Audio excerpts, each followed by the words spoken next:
The Loch Ness Monster is actually not from Scotland. Turns out, this real-life creature lived in the freezing waters of Antarctica about 70 million years ago.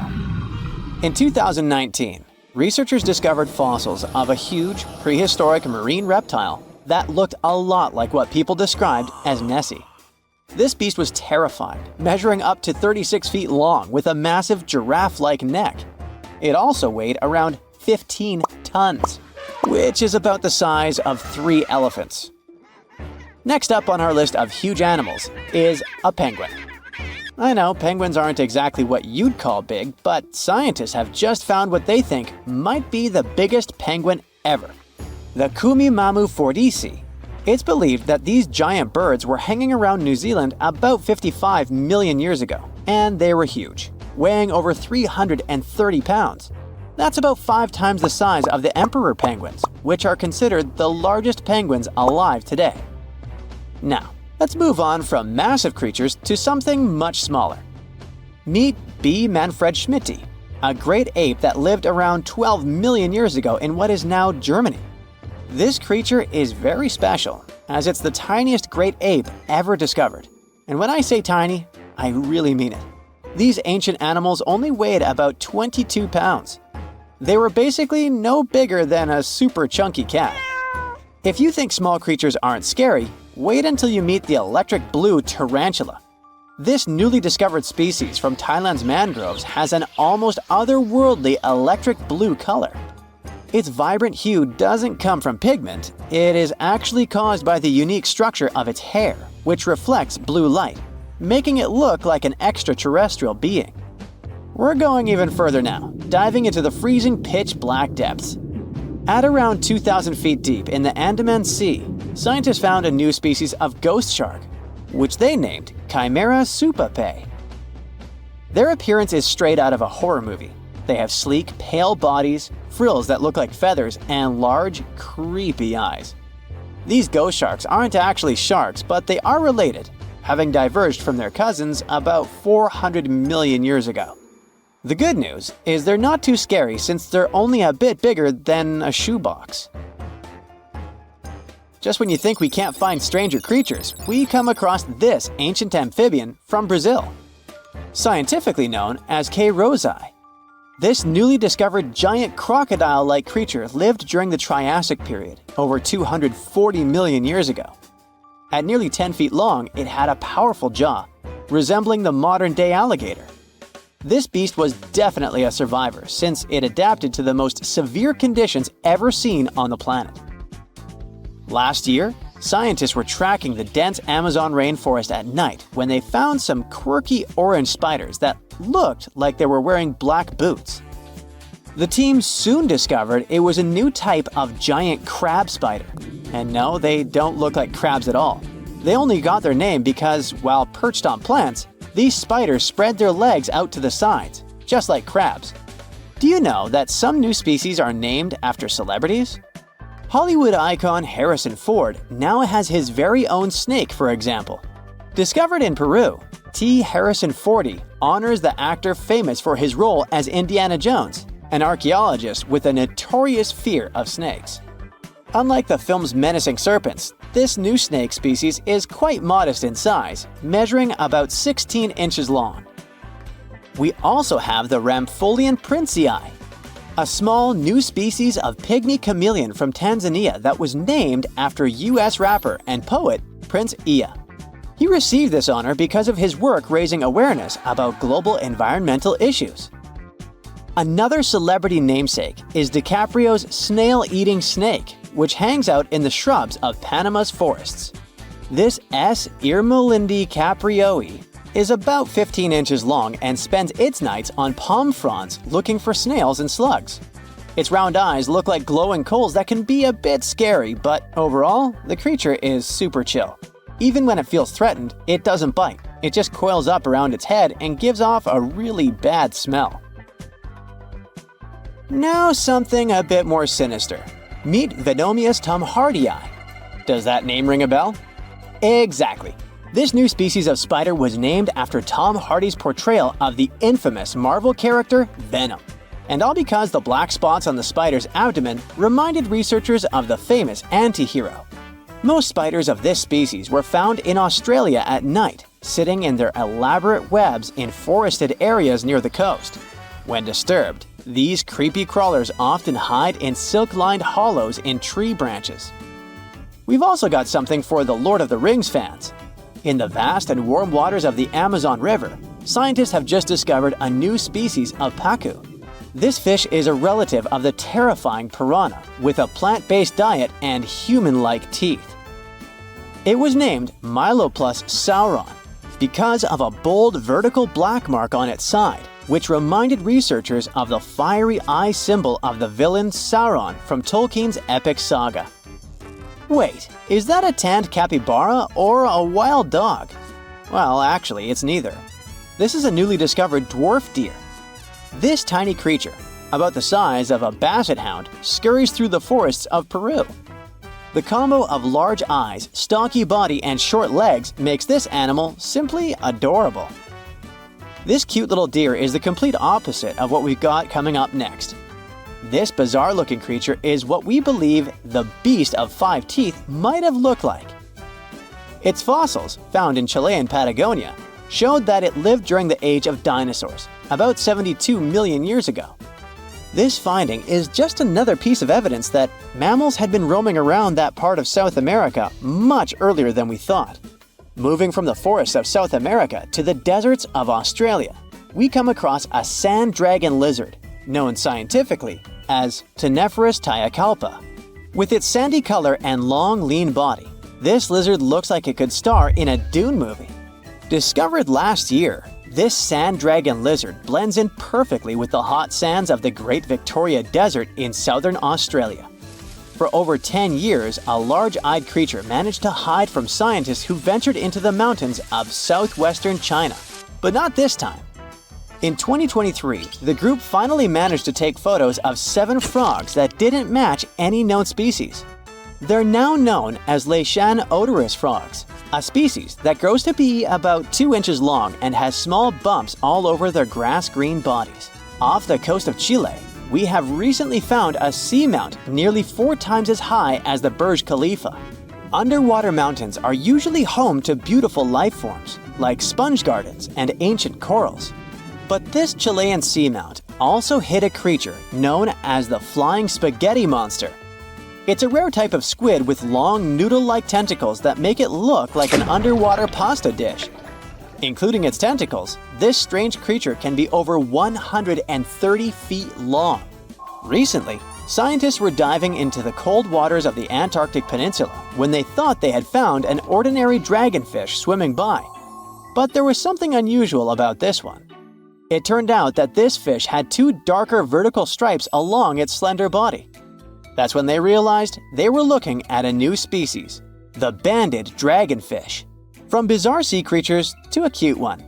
In 2017, locals were diving near Kume Island in Japan when they found the skeleton panda sea squirt.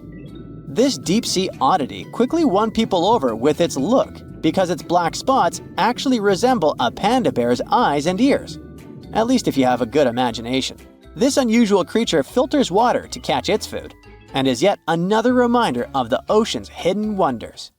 If you draw up a map, trace a line connecting the island of Bermuda, Puerto Rico, Miami, and back to Bermuda, what do you get? The infamous triangle, known for swallowing thousands of ships and aircraft over the centuries. But there's a new mystery to this already enigmatic place. Something's lurking deep in the waters below, and it's leaving bizarre clues of its existence. Splash! Your submarine hits the water surface. You descend 100, 1,000, 2,000, 3,000 feet. It's getting darker. The sub's walls creak as the pressure grows. Over 1,400 psi. It's like the weight of a grand piano squeezing every square inch of your body from all sides. You've made it to your destination. All that's left is to spot the beast. Just in time, among the black void, you see a bright green glow off in the distance. It's getting closer. As it approaches, it gets bigger. This is it. the creature that's been leaving strange circular markings on fish, dolphins, whales, and even other sharks. Behold, the cookie cutter shark. Don't let its size fool you. It may be no longer than a bowling pin, but this creature is a parasite. It attaches itself to other marine animals using its neatly arranged serrated teeth. With one bite, it fills its belly, detaches, and goes on about its day. Its mobile snack also swims away with its life. The only evidence of this rendezvous, a cookie-shaped mark on its body. Don't assume you're safe in your submarine. These bold little guys have been known to go after subs too. You decide not to risk the shark punching a hole in the only thing keeping you from being squished to a pulp by the surrounding water. You journey on to meet other bizarre creatures lurking in the Bermuda Triangle. At twice the depth, you'll find the dragonfish. Unlike other deep-water inhabitants, these things produce light in the infrared range. Blue and green is what other fish stick to. This gives the dragonfish a huge advantage. It provides itself with light that other marine dwellers just can't perceive. Things that want to eat the dragonfish can't detect this light, as well as the critters the dragonfish likes to feed on. A truly unique deep-sea dweller is the vampire squid. Neither vampire nor squid, or octopus, this thing is a unique species of its own. It has the largest eyes compared to body size of any animal on the entire planet. When the vampire squid feels threatened, it curls its arms up and around its body. Essentially, the thing turns itself inside out. Another animal to avoid down here is the terrifying bobbit worm. It buries itself in the sea floor, leaving a small part of its body out. It waits for dinner time with its pincer-like mouth parts open. What's on the menu? Other worms and fish that can be 7 times bigger than the bobbit. It uses its 5 antennas to sense when lunch is close enough to snap. In an instant, the worm launches forward and grabs its lunch with its mouth parts. It's not done yet. Once it's got its jaws locked onto its lunch, the worm injects it with venom and pulls it down into the burrow to feast. One of the deepest trenches in the Bermuda Triangle is the tongue of the ocean.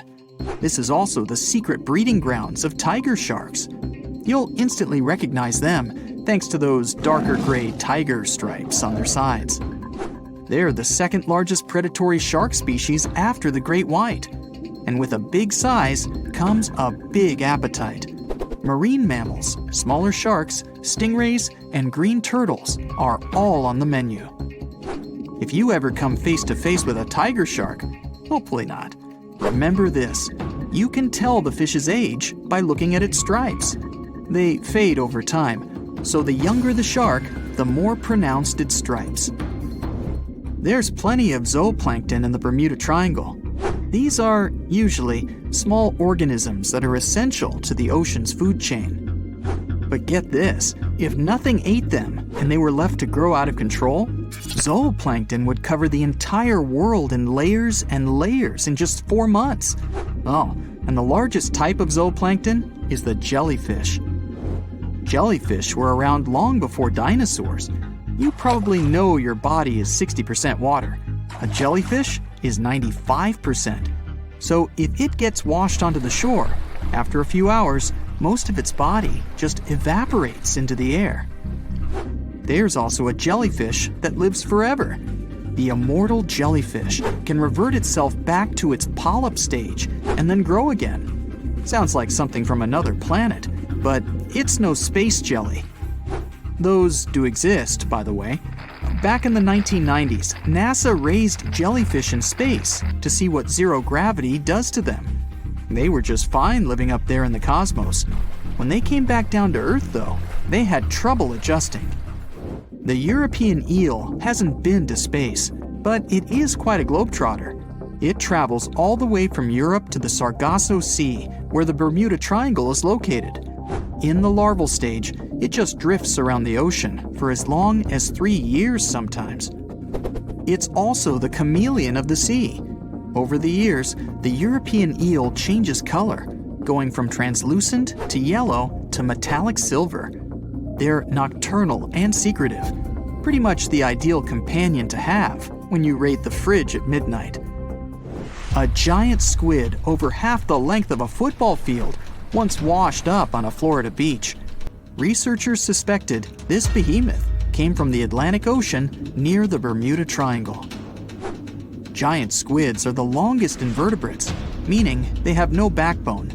They also have the biggest eyes on Earth, ever. They're as large as a soccer ball.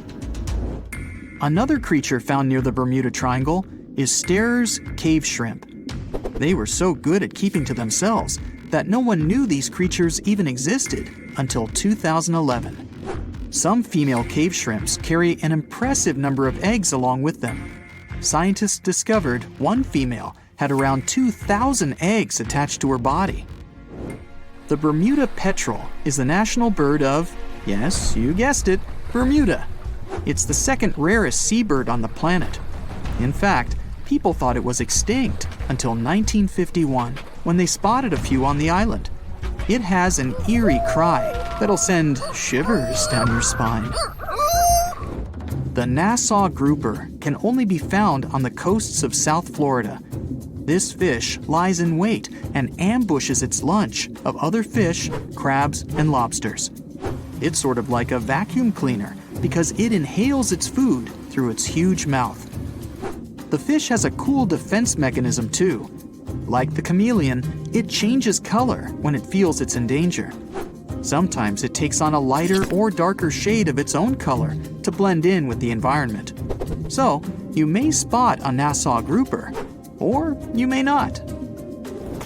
If you happen to visit the Bermuda Triangle, you'll probably see a hammerhead shark. They use that iconic hammer-shaped head to pin their lunch, stingrays, onto the ocean floor. The shape of their head also gives them better vision. They can see almost 360 degrees all around, above and below them. Well, save for one blind spot right in front of their nose. The hawksbill sea turtle may not look intimidating, but this guy will eat anything it can get its bird-like beak around. Sea sponges, algae, and even venomous jellyfish. A lot of the stuff on their menu is inedible for most, but their body fat can absorb the venom and toxins, so they go unscathed. The Bermuda Triangle is also home to green glowworms. They're not really worms, but larvae. They produce that bright light from an organ near their tail. This light makes smaller creatures come toward them, making it easy for them to catch their lunch. Most of the time, they look pretty ordinary, but they have an oddly fixed schedule. Every third night after the full moon during the summer, at an exact time, the glowworm lights up. But back to more nightmarish creatures of the Bermuda Triangle. There's the goblin shark, known as a living fossil because it's the only one left of its animal family. It's only about the length of your forearm and looks like nothing special. But watch closely as its lunch gets too close. Boom! The shark's jaw shoots out of its mouth and grabs onto the unlucky creature. Once the teeth have locked in, the jaw goes right back in the shark's mouth. And yes, you share the planet with this thing. You're strapped in a boat cruising down the Amazon River with the sun scorching hot. As you check out your map, your boat starts rocking back and forth. The water is starting to get more intense, so you hang on for dear life. You tuck your map in your pocket and try to take control of your boat. You strike some jagged rocks and duck low to avoid tree branches. Your boat strikes a large rock out of nowhere and capsizes. You're swimming in the murky green water. While you're trying your best to get ashore, your boat gets washed away. Underneath the water lies a whole new world of bizarre and dangerous animals. Candiru fish are snake-like creatures that can grow up to 16 inches long. Arapimus can weigh more than an adult male and are taller than most basketball players. They're the biggest freshwater fish in South America. They have a hybrid gill system that forces them to pop up to the surface every 5 to 15 minutes to breathe in oxygen for their large swim bladder. You swim out of the raging water and dry yourself off. Oh no, your map is completely soaked. There's no way you can get to your destination without it. You venture into the thick rainforest, shoving the branches and leaves away. As you get deeper, you notice something on a tree. It's barely moving, but it's got sharp claws and a raggedy coat. It stretches its arm to another branch and tries to pull itself up, ever so slowly. Sloths sleep more than half their days and only head down from trees once a week. They're so motionless, they sometimes grow algae and moss on their fur. The rainforest gets denser with each step until there's barely any sunlight illuminating the path in front of you. You notice a figure following you. With every branch you step on, you can hear a faint sound right next to you creeping around. You start walking a bit faster, and the sound catches up with you. You make it out of the dense part and tread along a narrow path until you reach a cliff. You can't walk normally here, so you pin against the wall and walk sideways to cross the hills. You slowly move across with the river 30 feet below you. You move your right foot, and some rocks fall into the river. You keep going and misstep. You're about to fall, but you hold on to a large tree branch and pull yourself up. You notice a couple of colorful poison frogs inches away from your fingers. Touching any of these frogs can be extremely dangerous and harmful, despite their amazing color patterns. The golden poison frog is one of the most poisonous animals in the world. One of them hops right next to you, so you let go of the branch and fall back in the river. The river is washing you down until you reach a calm current. Underneath you is a swarm of piranhas swimming with their sharp teeth. The red color on their skin is unmistakable, so you swim off like an Olympic athlete. Piranhas will eat anything that gets in their way, no matter the size. You grip onto a log and climb up a small rock to catch your breath. There's a huge electric eel underneath the rock. Despite their name, they're more related to catfish than eels. They use their powerful 600 volts of electricity to defend themselves and catch food. You're stuck, unless you're like the common basilisk that can run on the water like a jet ski. These incredible lizards have special webbing on their toes and can run the distance of a basketball court. You hop on a bunch of rocks until you reach the land. You continue walking along the riverbank until you come across a moving rock. You rub your eyes and see it moving again. It's a dinosaur-looking turtle that resembles a crocodile with armor. The mata mata is a freshwater turtle that disguises itself with its surroundings to catch prey. Their heads stretch longer than their bodies. You shimmy your way past it and continue. You head back into the rainforest and find a spot to rest. Wait, there are giant ants everywhere. They're the biggest ants in the world and can produce one of the most painful stings out there, even comparable to a wasp's sting. You immediately get up and find another place to rest. As you continue walking along, you notice the same feeling of something following you. You can hear some leaves rustling, but it's getting dark and there's no way of telling. You find a nice little spot to build a campfire and catch some Z's, but in the Amazon, everything is a threat. Except for those cute capybaras wandering around. They live in groups next to water sources. They're also the biggest rodents in the world. You don't need to worry about them if you're stuck in the middle of the Amazon rainforest. Suddenly, you feel something slithering up next to you. You look down and see a massive green anaconda just about to constrict you. They are the heaviest snakes in the world and can grow up to 20 feet long and have a huge appetite. You get up and sprint your way out of there. All right, you found a decent cave to crash in.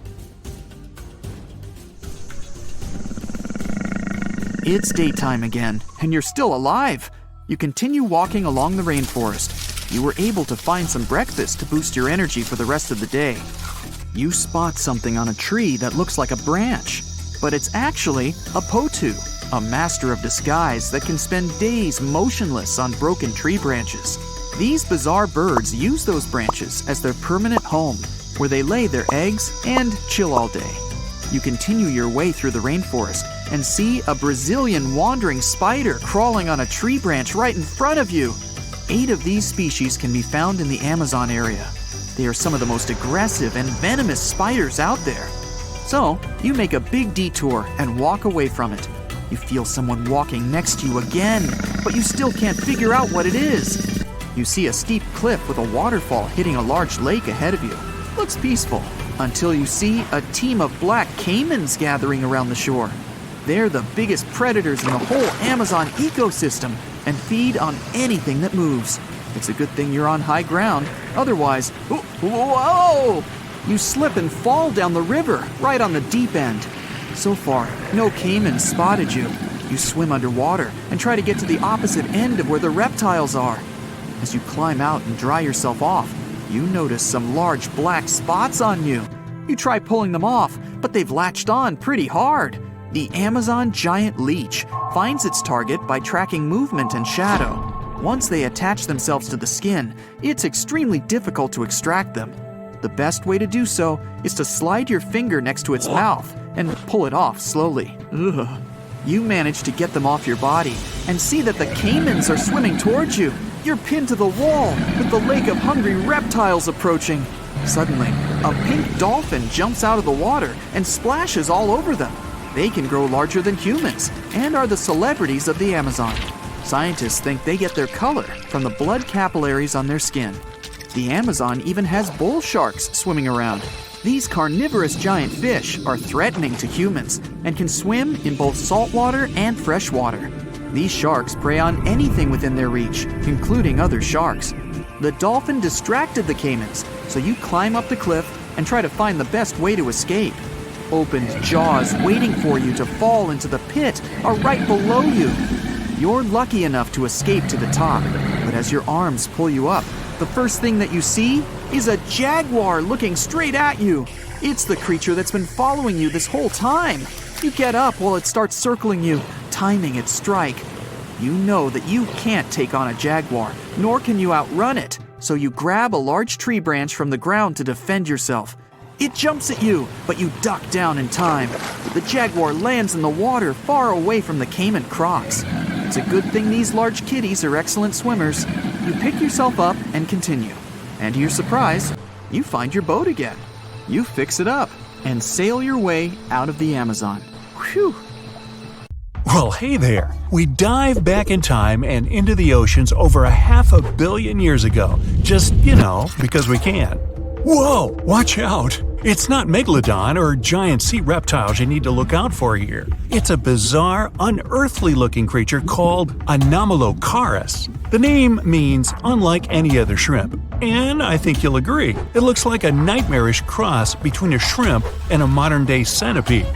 2 tentacles protruding from its face, each lined with razor-sharp teeth. Oh yeah, and this thing was about the size of your leg.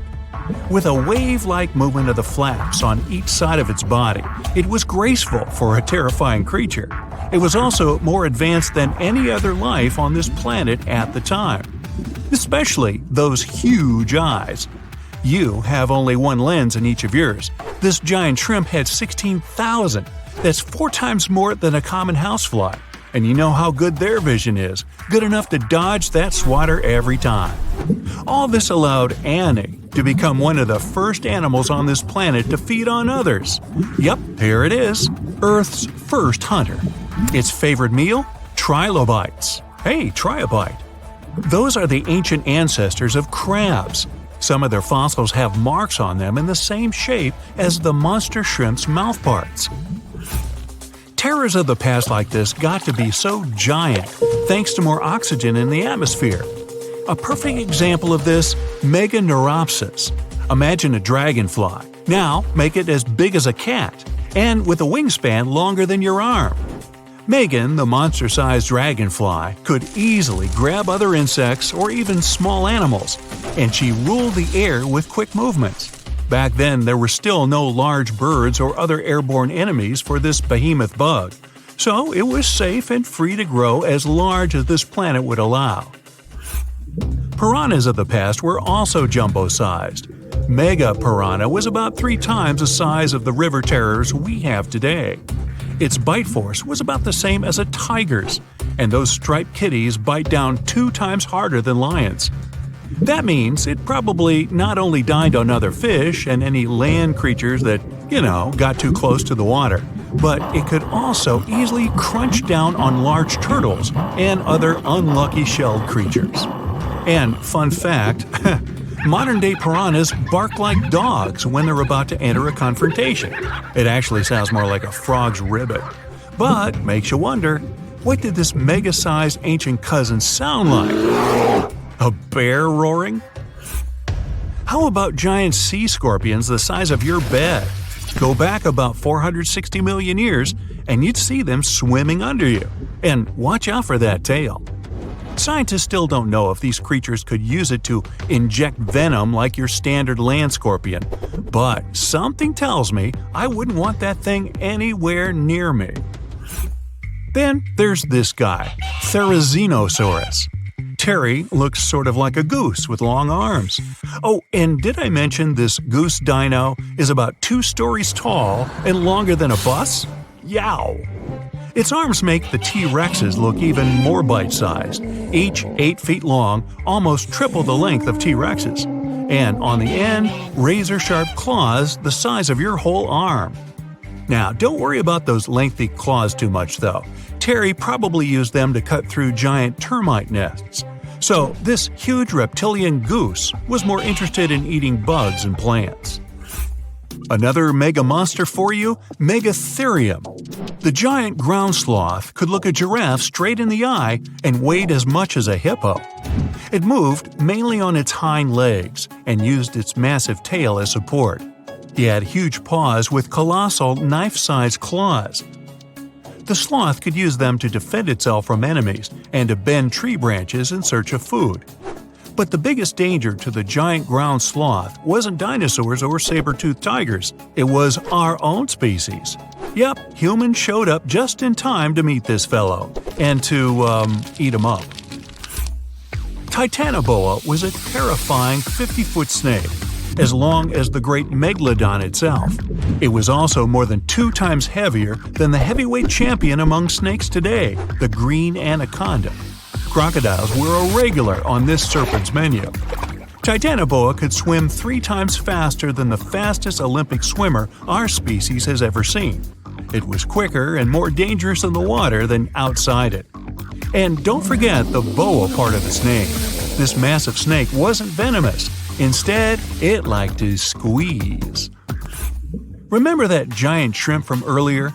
Well, Opabenia looks like its teeny-tiny finger-sized cousin. And instead of 2 toothy tentacles, this thing had a vacuum hose coming out of its face. On the end of that trunk, what looks like a single crab claw. Add 5 eyes and a mouth under its head, and you've got a recipe for something not of this planet. Only it is. This creature used its trunk like an elephant does. Its claw grabbed food from the bottom of the ocean and brought it up to its mouth. This thing is so weird-looking that, apparently, when the scientists who discovered it presented his findings to an audience, they all laughed as if he were joking. Now, a real-life monster, the Tully monster. From a distance, it looks a bit like Nessie, that long neck and teeth-lined jaws. But get closer, and you'll see it's more like a long nose with a mouth attached at the end, like a mosquito. Its eyes are further back, sticking out of tubes all snail-like. Tully was an ancient mollusk, about the size of your forearm. It probably dined on jellyfish and shrimp 300 million years ago. Thylacus smilus will put a smile on your face as long as you don't get too close. No, it's not a relative of the saber-toothed tiger. It was a marsupial, making it more related to a kangaroo than anything. And if you compare them to body size, its fangs were actually longer than a saber-toothed tiger's. And they grew continuously. As for that beard on its chin, that's actually all chin. The lower jawbone grew down to a point under the mouth. Those fangs were rooted to the skull, going way back to its eyes. When the mouth was closed, that bony beard protected the long, sharp teeth from breakage. Staganapolis, not to be confused with Minneapolis, might look like a big crocodile with a squished-in snout, but it was mostly harmless. Its small head and very few teeth meant the reptile didn't have much to work with when protecting itself. That's what all those armored scales were for. And no need for huge fangs or long rows of razor-sharp teeth when you're a plant eater. That beak-like tip on its nose allowed the stag to dig up plants. So, really, this reptile was more like a 10-foot scaly pig than a croc. Basilosaurus was a type of ancient whale that lived on our planet about 45 million years ago. Not quite as long as a blue whale, but this guy was still big enough to munch down on other whales and even sharks. Some people believe these monsters could still exist today. Eyewitnesses claim to have seen a giant sea dragon, and Basilosaurus fits the description. Plus, 90% of our oceans are unexplored. There's plenty of space to hide a sea monster. But scientists haven't found any fossils of this ancient whale younger than 3.7 million years. So, this myth is busted. Stegosaurus is one of the most recognizable dinosaurs that ever lived. It can easily be distinguished by those huge spikes on its tail and the bony plates on its back. It was twice as long as a giraffe and nearly 5 times heavier. But compared to its body size, it had the world's smallest brain. It was no larger than a dog's. Pelagornis had the largest wingspan of any bird ever discovered. It was twice the size of the largest bird today, the wandering albatross. Such huge wings made it hard for the bird to take off. It could only do so by jumping off cliffs. And when it finally spread its wings, this giant could only go about 40 miles per hour. The fastest bird today can reach speeds 5 times that.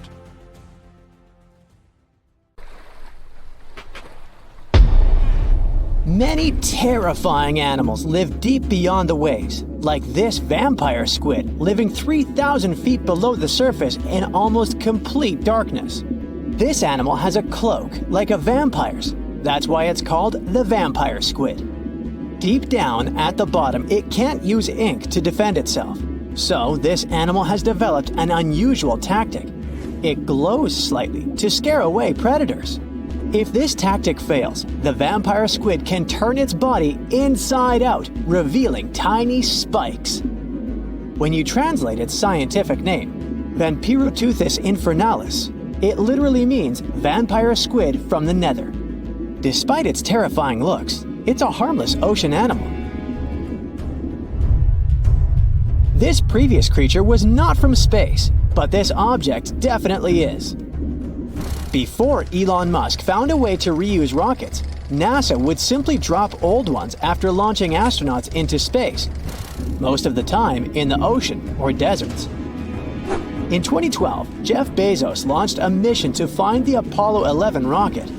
They found it by using sonar, but it was in terrible condition. It was sitting on the bottom of the ocean, not far from the predicted site. They were able to rescue the engine and reconstruct 2 of them. The most famous lost city is Atlantis, but sadly, we still haven't discovered it. However, Heraklion was also just a myth until one British pilot saw something that looked like a city while flying over the Mediterranean Sea.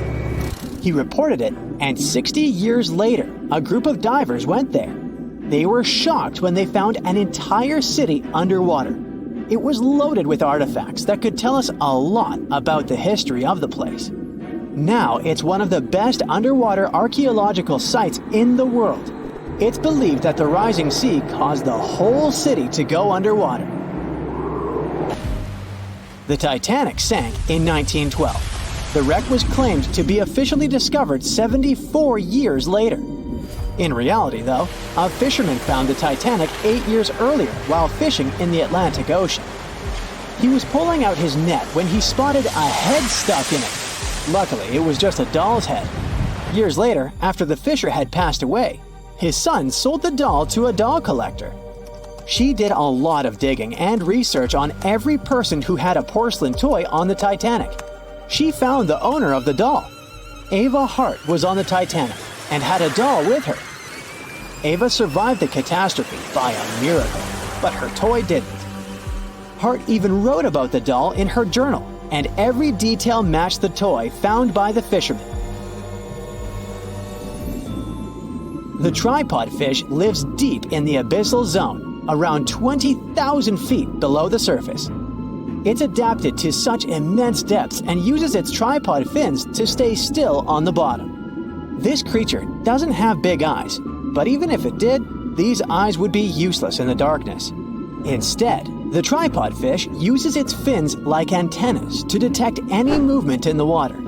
This creature doesn't have much luck when it comes to its love life, so it had to develop unique tactics to reproduce.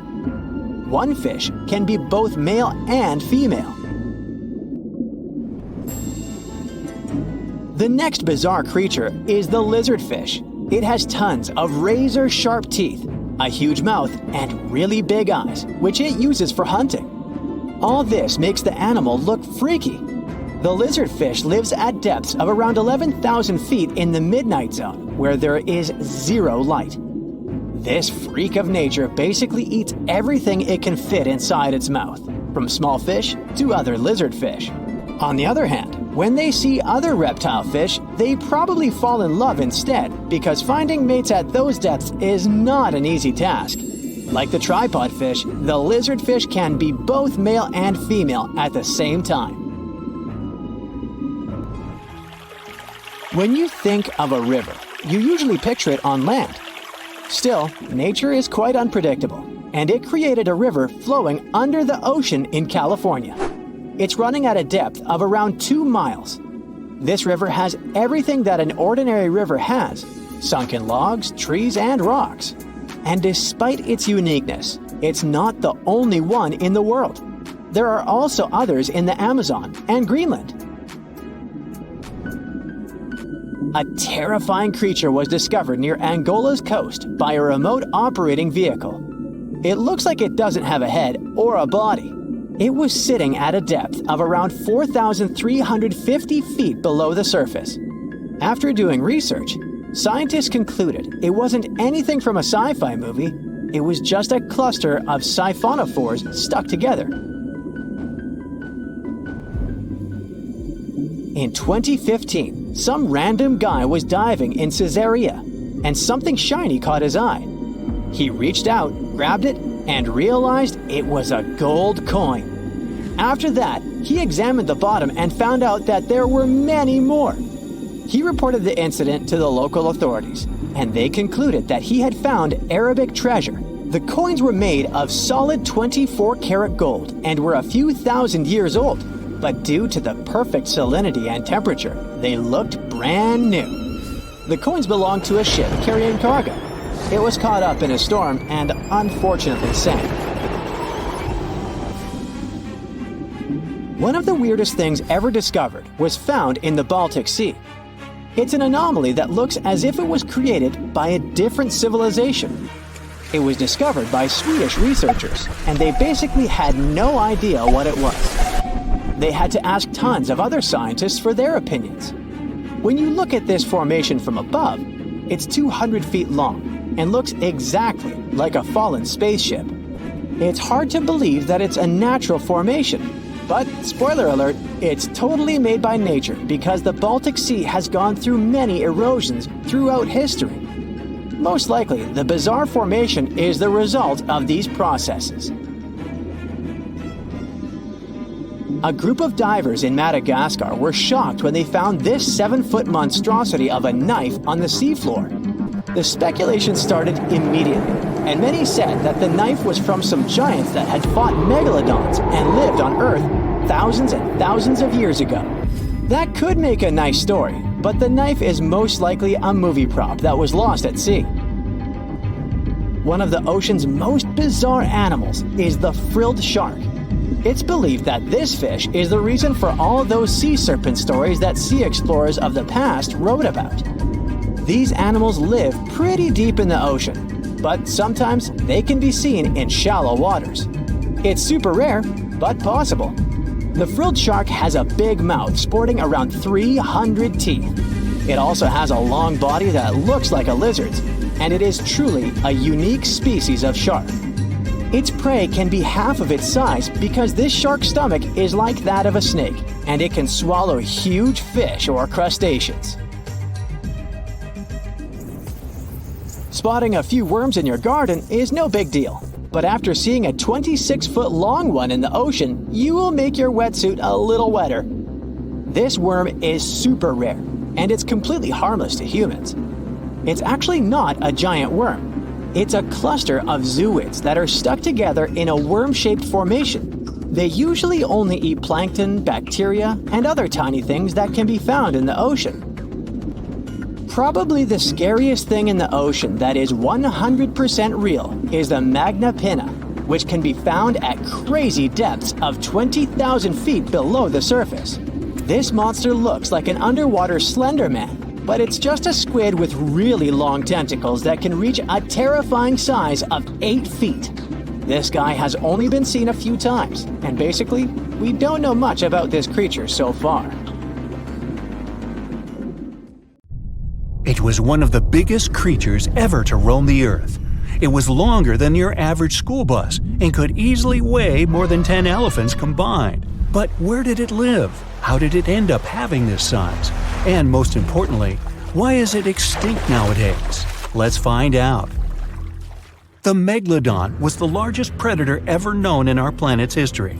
In terms of its location, the Megalodon lived practically in all waters on our globe, except near the poles.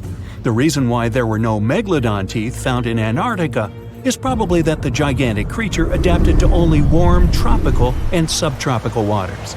The younger ones liked to keep to the shores, while full-grown adults preferred coastal areas, but they could easily move into the open ocean as well. How do we know the Megalodon was so widely spread? We can only presume, based on the fact that they discovered the most northern fossils off the coast of Denmark and the most southern in New Zealand. The discussion of how the Megalodon got this size is still open in the scientific community. They recently found out that not all the specimens from this fascinating species reach the same huge size. This has to do with a little something called the Bergmann's Rule, which says that the temperature of the surrounding environment affects the animal's body size because they either need to conserve or shed heat. The megalodons that reach cooler waters probably needed more body weight to make sure they survived in low temperatures. On the contrary, those living in warmer waters had to be smaller to avoid burning up. But what did this enormous fish look like? Most modern depictions show the megalodon resembling an enormous great white shark. But well, it seems it may not necessarily be correct.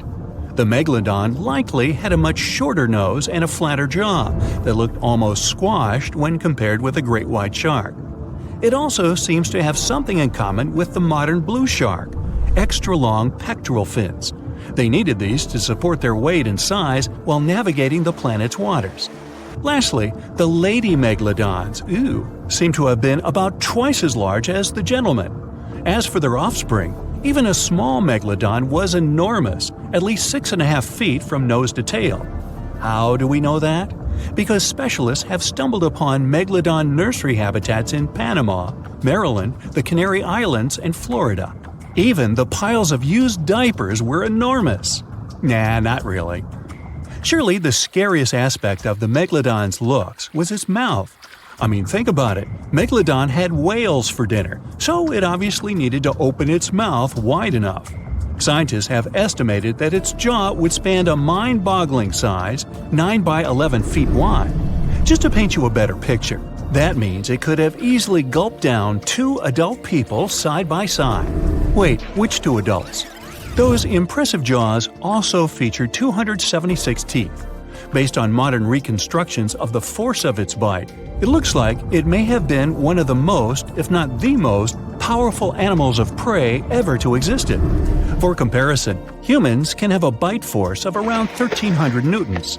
Today, great white sharks have been estimated to be able to bite down with a force of over 18,000 newtons. The megalodon tops all the records, with an estimated power of bite up to 10 times greater than that. It could basically crush a car with very little effort. Its teeth were also pretty amazing.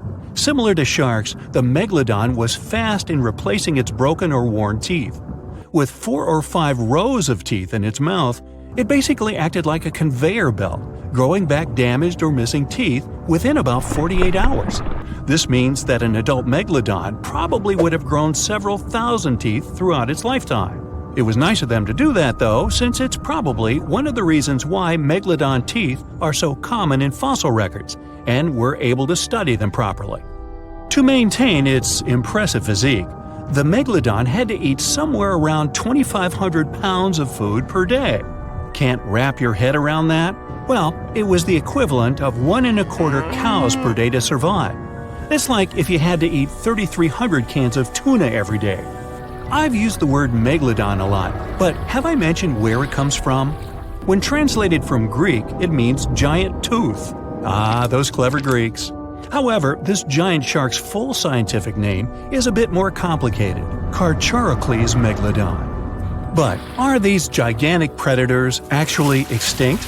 We tend to believe so, but let's be honest for a second. We've come to know more about the surface of Mars than the depths of our oceans. Like, we've only explored 15% of our oceans altogether. Who knows what may be lying out there in the deep? Maybe some ancient predators? The Mariana Trench is the deepest oceanic trench on Earth. The Challenger Deep, its deepest part, is so deep that you could dip the whole of Mount Everest in there and it would still be over a mile above the surface. That's deep. If a megalodon or two ever needed a place to crash, that would be a discreet enough location. However, the Mariana Trench is not a particularly comfy place to be in. Because it's cold and steeped in total darkness and all. The temperatures here are around 36 degrees Fahrenheit all year round. And to top it all off, the pressure is 1,000 times stronger than at sea level. So it's safe to assume that if any megalodon is hiding in here, its teeth and bones might not be looking so good. Because of the intense pressure here in the Mariana Trench, proteins and calcium start to dissolve and disintegrate. That's why, for example, the Haddell snailfish, the deepest dwelling fish we've discovered, has evolved to feature flexible cartilage instead of bones. To survive here, the megalodon would also need to learn to navigate in complete darkness. That means they would have to either become luminescent or evolve to grow massive eyes like the giant squid.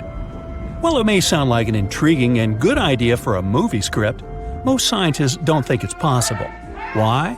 Well, most of them say it's because of the megalodon's size. Most foods that megalodons like to eat live in shallow ocean areas and not in the deep, deep sea. Specialists believe that if these animals were actually still roaming our waters, there's no way we wouldn't know about it. They would need to come up for dinner every now and then, right? Their food is also the most likely cause of why the megalodon is not alive anymore. While some specialists believe the megalodon became extinct because of a drop in the ocean water temperature, most scientists suggested that the shifting food chain dynamics may have been more to blame. Why? Because at some point, there was less and less of its primary food source, baleen whales, and at the same time, the numbers of its natural competitors, like smaller predatory sharks like the great white shark and whales, increased. The megalodon did live on this planet a lot more than we did, and way back when we didn't even exist yet. They were here for nearly 70 times longer than we, modern humans, have, inhabiting the oceans for around 20 million years. Homo sapiens appeared around 300,000 years ago. The megalodon managed to survive for so long mostly because of its unbeatable size. I mean, they can make a meal out of almost everything in the sea at the time. We may think about both of them as prehistoric creatures, but the megalodons and the dinosaurs never coexisted on Earth. The dinosaurs probably died out about 66 million years ago. Megalodons seem to have appeared a bit later. That's because the oldest megalodon fossils we have yet discovered are from the Miocene epoch, which began 23 million years ago. So long, Meg. There are plenty of fish in the sea. Some of them look totally like Nemo or Dory. Then there's the butterfly fish and fancy guppy, which is indeed really fancy. And then there's... What on earth is that? I would definitely not pay for a diving experience to see this guy. The anglerfish has the unofficial title of the ugliest animal in the world, but I wouldn't dare to break that news to it. There are more than 200 species of anglerfish currently swimming somewhere in the gloomy depths of the Atlantic and Antarctic Oceans, up to a mile below the surface. Some of them prefer different living conditions, the shallow tropical environments. Different kinds of anglerfish vary in shape and size, from the famous black sea devil to frogfish, monkfish, football fish, goosefish, batfish, and sea toad. The larger ones can be half as long as a full-sized bed, but most are less than a foot long. Since the choice of meals where these guys live isn't that huge, they had to come up with a unique hunting strategy.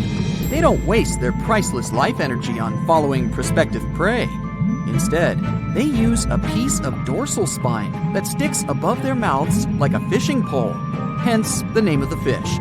There's a sac of bioluminescent bacteria that glows brightly in the dark at the end of that rod. The light lures prey, and all the anglerfish has to do is wait, and then enjoy its lunch delivered right to its mouth. Their bodies are pliable and huge, so they can easily swallow prey twice their size. Deep-sea anglerfish eat whatever they can find. Species that live in more shallow water aren't picky either, and can eat anything from shrimp to snails and small fish. Only female anglerfish have the cool fishing rod feature though. So what about their males? Finding a soulmate deep under the sea isn't that easy. I mean, literally, there's no light down there. Plus, there are frigid temperatures and low oxygen levels. Anglerfish can't afford to go on many dates in those conditions, so they mate for life. And before you go aw about it, I have to tell you, they do it in quite a special way. Male anglerfish are much smaller than their ladies. The contrast is so striking that when researchers first got interested in their love life, they thought those males were actually the offspring, or larvae, hanging out next to their moms. Certain anglerfish male species have receptors that alert them that there's a female nearby. After they mate, the male bites into his woman and stays attached to her head, belly, near her tail, and other areas he can access. While they morph together forever, the female fish gets the male's cells, DNA, and reproductive organs, but loses her immune response cells. The male gets free permanent housing and nutrition. Given the current real estate prices, it sounds like a dream. But that accommodation is shared by up to 8 males, and they can't move out if they ever feel like it. You're unlikely to meet this deep-sea fish in real life, but if you meet an anglerfish in your favorite video game, remember that you can easily outswim it and make it kinder to you with tranquilizing arrows. Once you befriend it, the anglerfish can be your scout and help you discover new areas with its bioluminescent pods. Back in the real world, down in the twilight zone of the ocean, about 650 to 3,300 feet down, the anglerfish isn't the only creature you're lucky you'll probably never meet. Many of the locals look like they come straight out of science fiction or horror movies, but that's because they had to adapt to this dark, deep world. I did my best to get you prepared for the creatures you're going to meet, starting with the common fangtooth. They spend most of their lives deep down, but at night, they move toward the surface to snack. These guys are more active than most other deep-sea dwellers. They don't wait for food to come their way, but actually follow it, and then get it with their long, hungry teeth.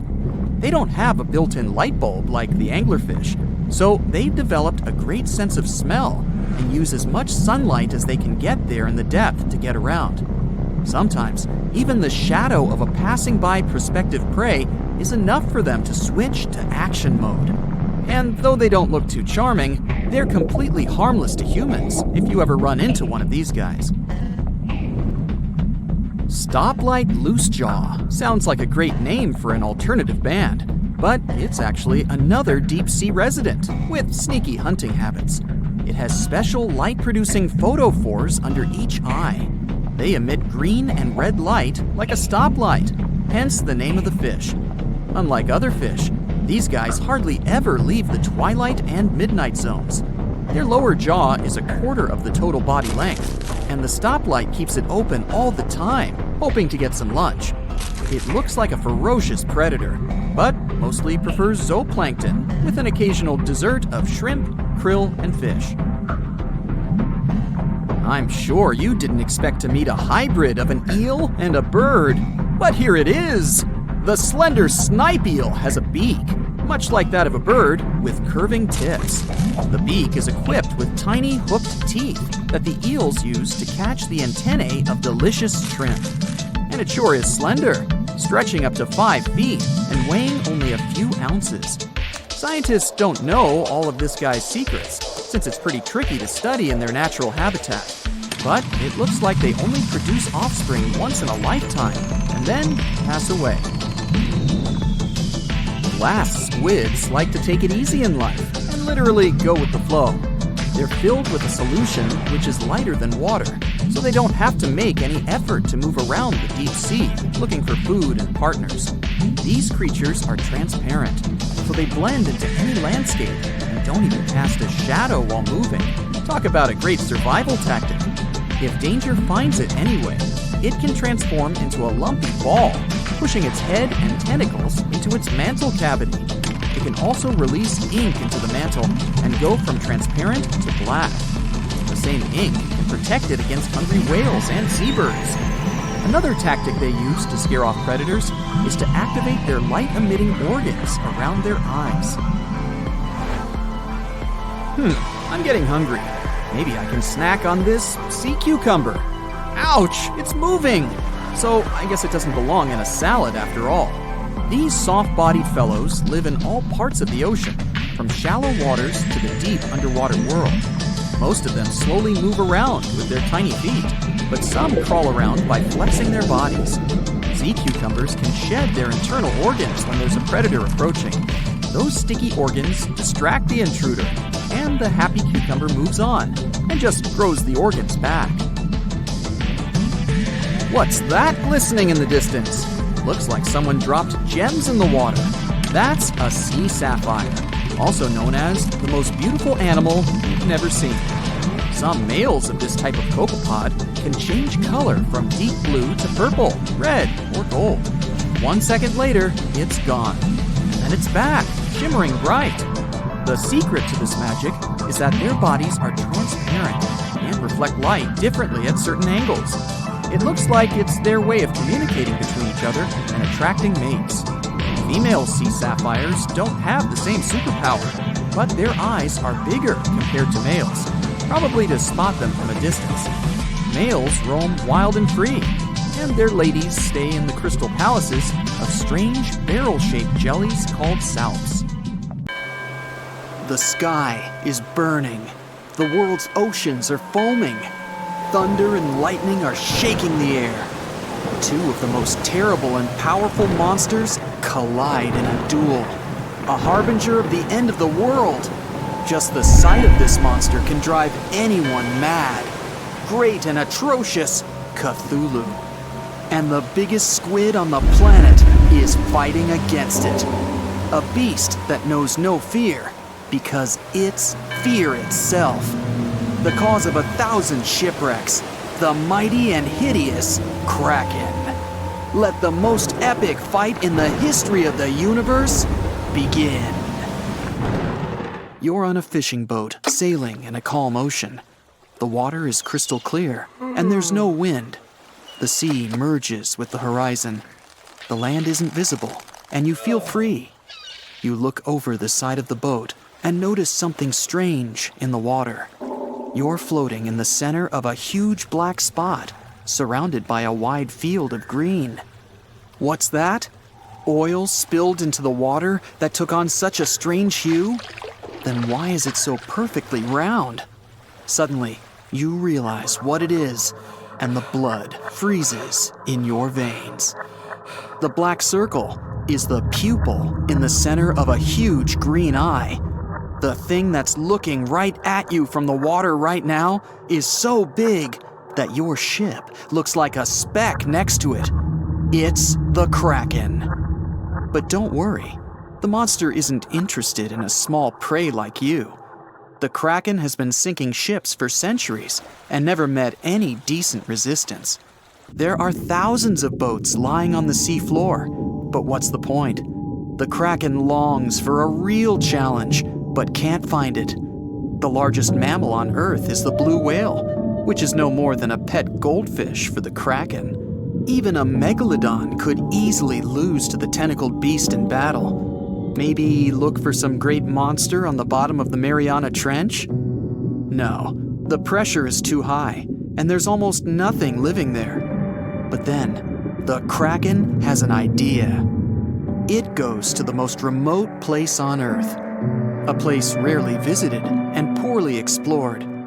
This place is called Point Nemo. Here, deep below the ocean surface, lies the ancient city of Relaya, built long before the appearance of humans.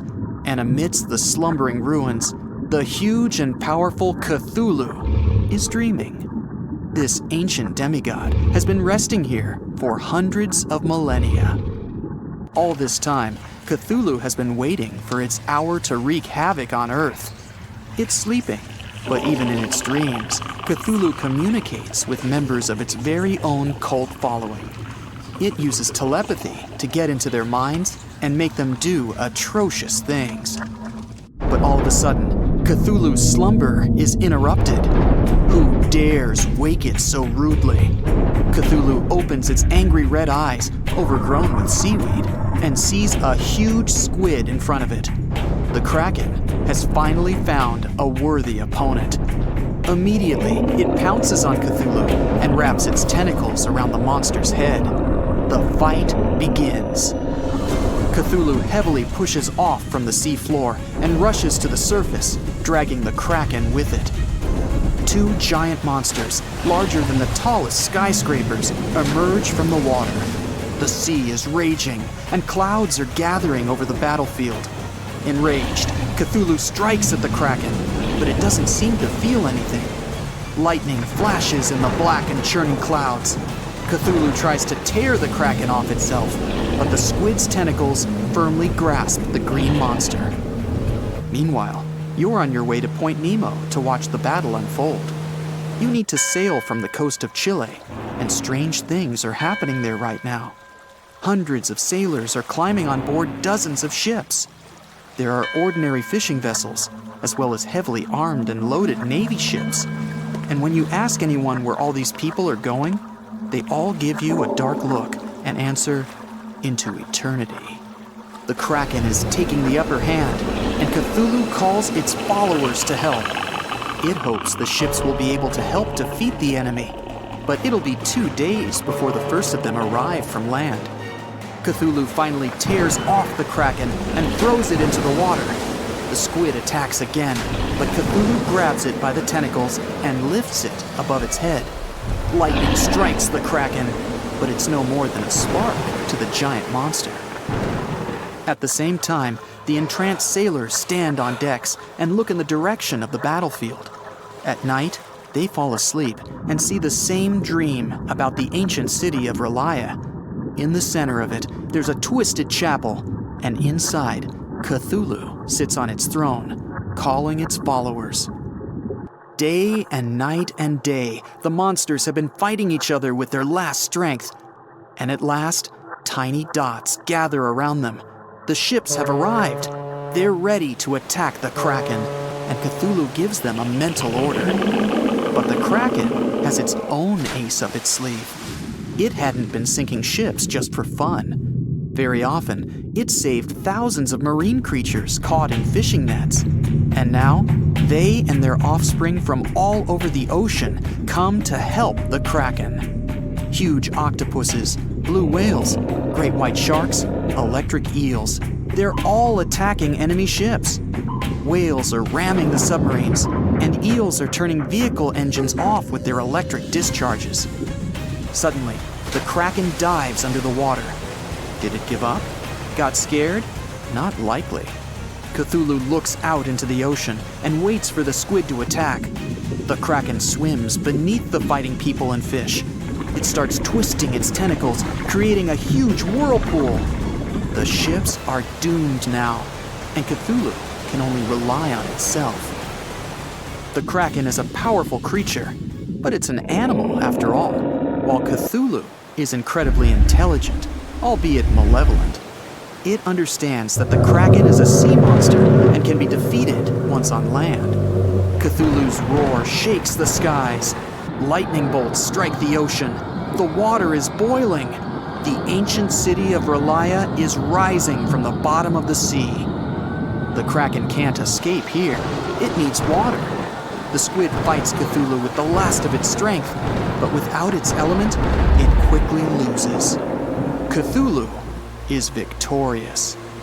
Now, being woken, it's going to destroy the rest of the world, as was foretold. But the fight couldn't have gone unnoticed. Thanks to satellite data, the world already knows what's happened, and a plan has been devised to put down the ancient monster in case it wins. Fighter jets enter the scene and attack Cthulhu. The monster raises its arms to the sky. Clouds are gathering around it. An electric discharge sparkles in the clouds, and electricity disappears within a few hundred miles, including the electronics on board the jets. They're falling down into the water. There's no way to defeat the mythic beast. But what is it? Satellites are suddenly falling from the sky in dozens. Cthulhu didn't know that Point Nemo is the dumping ground for space debris. Since this is the farthest point from Earth, it's safe to drop idle satellites here. Right now, hundreds of them are falling on the ancient city and bombarding the monster. Disoriented by the sudden assault, Cthulhu retreats back underwater along with its city. Then and there, it decides to go back to sleep for another 1,000 years and wait for a perfect moment to ruin the world. Cthulhu's mind-controlling ability made all the witnesses of the battle forget what they saw. Humanity is again unaware of the dangers from the depths. Cthulhu doesn't want people to be ready for its awakening. If you enter these coordinates in the GPS, you'll see where Point Nemo is. In 1997, oceanographers recorded a mysterious sound from the depths of the sea. It was called the bloop and can be easily found on the internet. This event led many people to believe in the existence of Cthulhu, but the panic didn't last long. It turned out that the bloop was the sound of a glacier splitting. Or maybe it's Cthulhu that made people think that way. Who knows? Now imagine a creature with a body that is reminiscent of a cuttlefish, with eyes sticking out from stalks like a funky headband, fins on its tail, and a long skinny nose ending in a mouth full of teeth. Or maybe this thing could be a claw. Yep, the Tully monster is on the move. It's definitely one of those freaky creatures you wouldn't like to face while scuba diving somewhere. Luckily, it went extinct 300 million years ago. This unusual marine beast was discovered in the 1950s in Illinois, and scientists couldn't even agree what it really was. Some thought it was a vertebrate, which means a group of creatures with a spine, like us humans. But a team of researchers in Japan studied many fossils of the Tully monster, using advanced laser scanning technology to check them in detail in 3 dimensions. There's still a lot they don't know about the Tully monster, but they managed to realize it didn't have any spine at all. Now the next step was to see what type of invertebrate it was.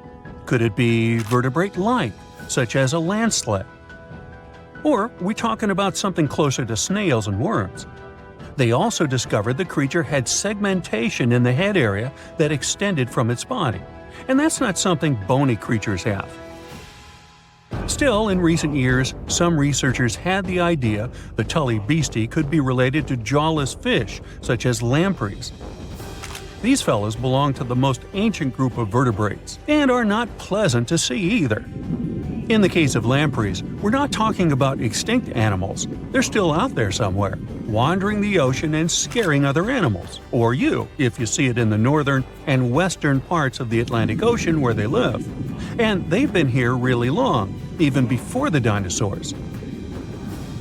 A long time ago, long before humans or I even existed, there were eurypterids, weird creatures from a group we call arthropods, which includes spiders, insects, and crabs. But eurypterids were unlike anything you've ever seen before. They had a body shape similar to horseshoe crabs, with many segments that made up their body. Instead of legs, they had special appendages at the front that acted like oars.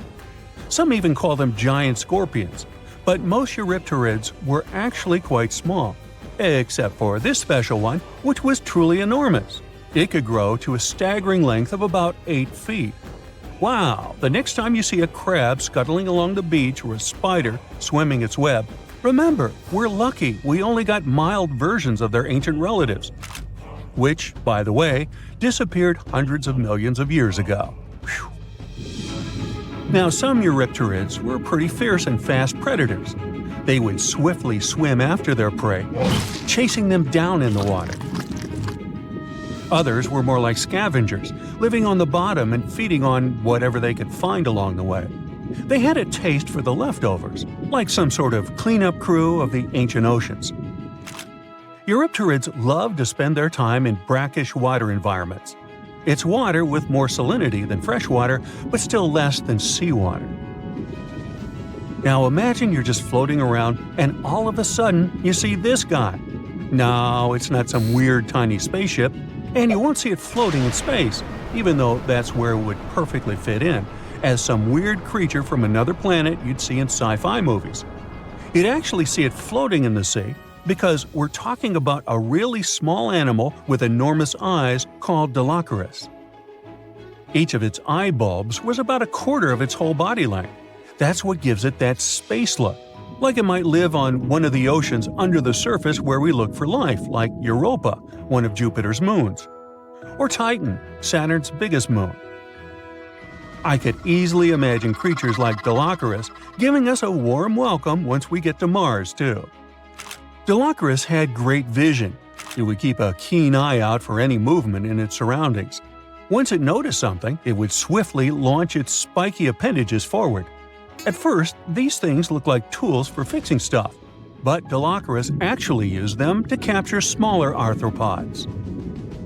The unusual thing is that even though it had such great eyesight, Dilophosaurus still spent most of its time catching prey in brighter waters near the surface.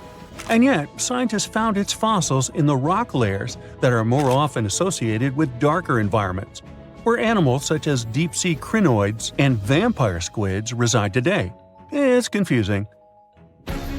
But one of the explanations for this says it's possible these deep-sea creatures actually lived in shallower waters in the past and later ended up in the depths as the geography of our planet changed over time. No one knew what Dilophosaurus really was.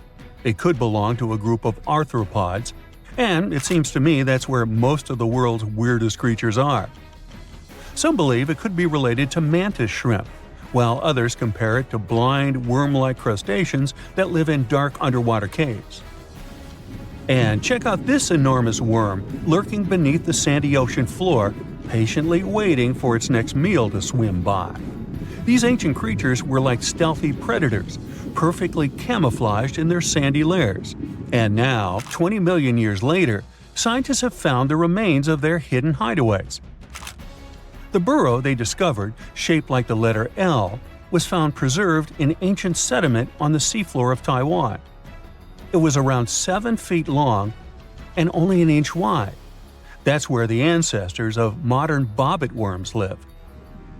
Bobbit worms have been around for a long time. They can grow to be a few inches to a whopping 10 feet long. A pretty weird creature dominated the skies at the end of the dinosaur age in North America. We know it as Quetzalcoatlus, and it soared above famous dinosaurs like Tyrannosaurus and Triceratops, showing them who the ultimate ruler of the skies was. Quetzalcoatlus belonged to a group of flying reptiles called pterosaurs. They were some of the biggest flying animals ever known to exist. When you think of Quetzalcoatlus, imagine an animal as tall as a giraffe. These incredible creatures had long necks, small bodies, long legs, and wings that were relatively short compared to their size. The biggest of its kind was really massive and held the title of being the largest flying creature of all time. They had long, pointed skulls, while some also had short crests at the back of their heads. And for a long time, researchers were confused about how these giant pterosaurs hunted for food. At first, Some even believe that Quetzalcoatlus and its relatives were like giant vultures that scavenged the remains they would find around. They drew such a conclusion because Quetzalcoatlus fossils were found inland, away from the coast where other big pterosaurs were found, such as the crested pteranodon. Plus, many thought these fellas were skilled at skimming, which means lurking over freshwater systems and catching fish. But it appears these massive animals were actually predators with excellent hunting skills. The exact technique they used to catch their prey remains a mystery, though. Now here's another cool discovery: a specific fossil as the oldest evidence of muscle tissue ever found. This fossil belongs to a group of animals that includes modern creatures such as jellyfish, corals, and sea anemones. And it looks so cool and unique, right? It has bundles of fibers arranged in a four-fold symmetrical pattern, similar to what we see in Nedardians today. This arrangement is different from any other fossil from that period. Now, this fossil may look weird, but it helps us understand the evolution of muscle tissue in animals. All of us actually, got new options for discovering different feeding strategies and generally new things to do thanks to muscles. And it's not like scientists usually get to study fossilized muscles. It's more that they learn about that based on how animals feed, reproduce, move, and do other things. So this cool fossil suggests animals may have had an earlier origin than we used to believe. The Kraken is a colossal squid, a legendary sea monster, the biggest hunk of calamari you ever saw. And if this monster had existed, the world would have changed beyond recognition. The Kraken has powerful tentacles, solid muscles with suckers at the end. They're just impossible to escape. The Kraken can break a ship in half or just pull it down into the depths. But the worst thing about the Kraken is its size. According to old sailor stories, the Kraken reached 5,000 feet in length. That's almost 10 soccer fields. Hey, maybe the Kraken could play soccer. The Kraken legend said the monster was so giant that sailors mistook it for a small island. In past centuries, it would have been impossible to defeat such a beast.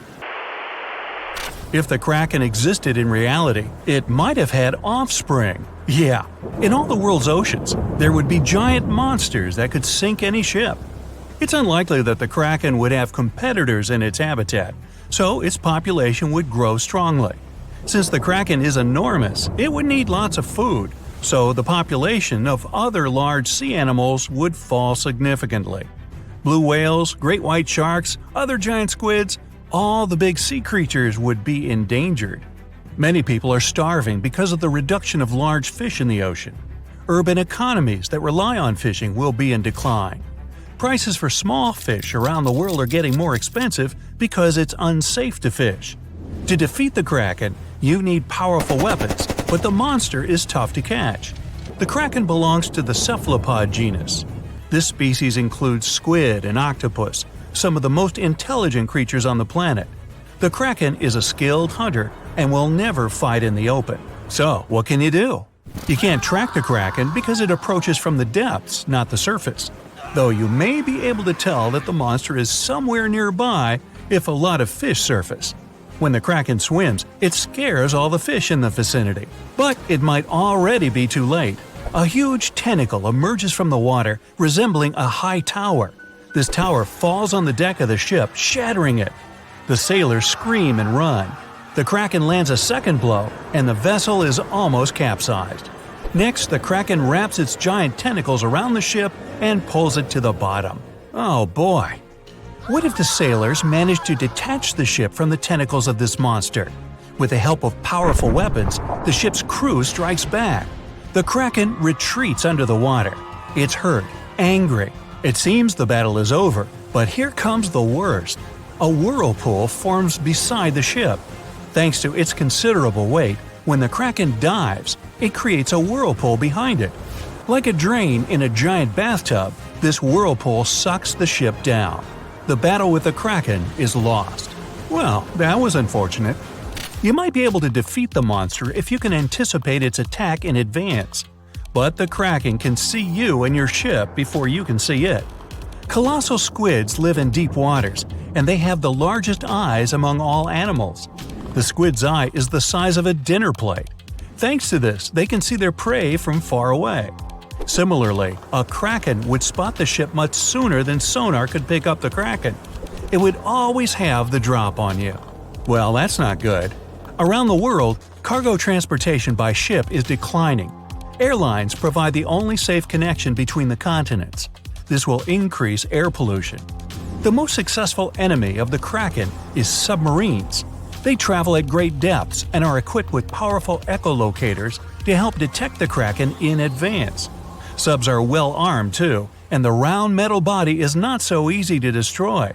A single kraken may be defeated by a submarine, but what if there are several sea monsters? 3 kraken can wrap their tentacles around the submarine and drag it deeper into the water where the pressure will destroy their enemy. In other words, they'll have a crush on you.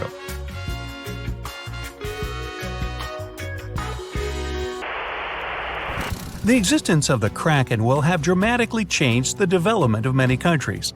What if Christopher Columbus, on his famous journey, noticed an island that he thought was the New World? He approaches it, but tentacles emerge from the island and sink Columbus's ship.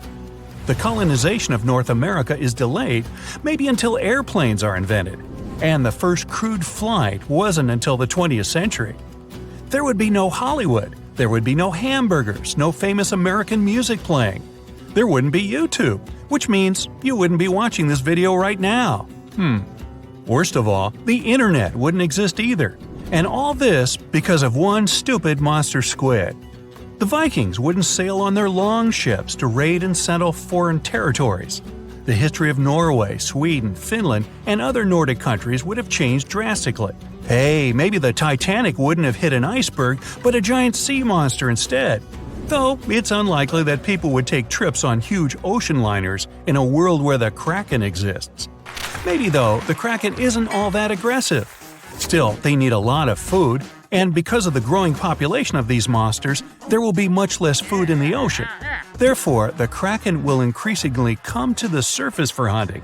In the future, the Kraken will migrate closer to the shore. In many countries, people then are not allowed to swim in the ocean. Imagine floating on the waves and a monster the size of a skyscraper is swimming right below you.